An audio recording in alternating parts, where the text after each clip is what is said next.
Hey friends, today I'll be sharing some swatches of the Zoya Abundance collection that was released for spring, and I really love this collection, so let's get into it. First up is Gwen, which is described as a muted tea rose pink. And I never really heard of tea rose to describe pink before, but I think it's super fitting with how soft and delicate this shade is. Personally, I would have called this an elegant baby pink. But either way, it has a really lovely formula. It's not too chalky despite being so light, but I would see this being streakier if I was using the default skinny brush, which honestly, why is that even still a thing? I hope that they just upgrade all their brushes to the wide ones. Let me know if you use the skinny brush. Either way, here's two coats.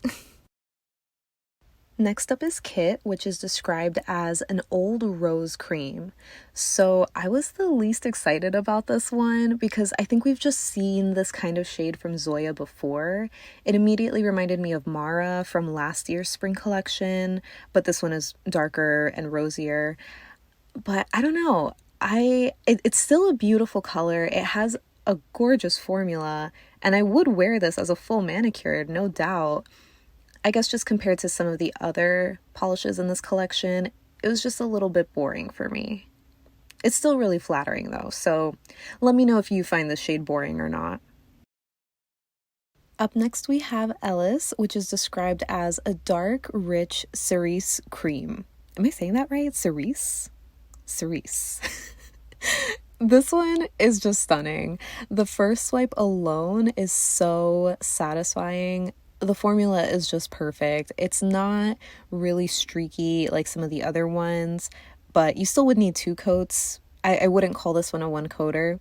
But yeah, it's truly a rich berry shade that I was honestly so surprised to see in a spring collection. When I first saw the promo photos, I thought it was more of a dark, dusty rose, so I was a little disappointed at first when I saw this in real life, but it's still such a gorgeous, gorgeous shade.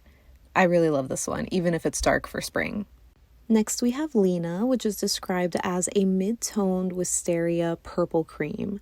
So this one sadly was a little bit of a disappointment for me because of the formula. It just was less creamy than the other shades that I just swatched. It kind of has a crelly formula, I guess, but it also dries down matte. So I'm not really sure if it's supposed to be a matte nail polish. I guess it kind of dries down satin.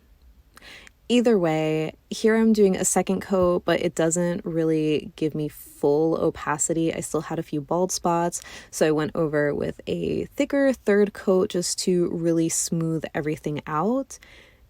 It could be my application was just a little wonky for this one, but yeah, the color is gorgeous. It just was a little finicky for me.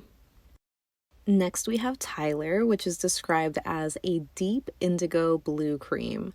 Now, I would totally expect to see a shade like this in the fall, so it was a pleasant surprise to see it in the spring.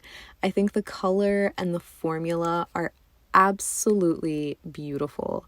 I honestly might even call this a one coater depending on your application, and especially if your nails are shorter. But I did two coats anyway, just to show you what that looks like built up. And while I do love this color, I'm more of a seasonal wearer, so I'm not sure I'd actually wear this as a full manicure.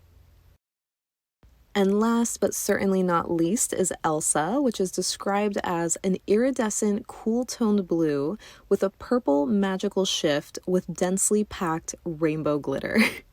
What a mouthful. But seriously, this one is so, so pretty. I think this was the easy fan favorite when I asked on Instagram. I should have done a poll, but just based off of the comments that I saw, Elsa was a pretty popular response. I did 3 coats to build it up to be maybe not fully opaque, but opaque in most lighting. And I think it looks absolutely gorgeous. Now, you can kind of tell from my swatches, or, well, you can't really tell, that purple shift isn't really showing up. So here I have a clip of just slightly different lighting. So hopefully you can see the purple towards the left side of my nail because it is there and it is really, really pretty. But yeah, I love this one so much. And that concludes my swatch and review for Zoya Abundance. So comment down below and let me know what you think of this collection in general, or let me know which shade was your favorite.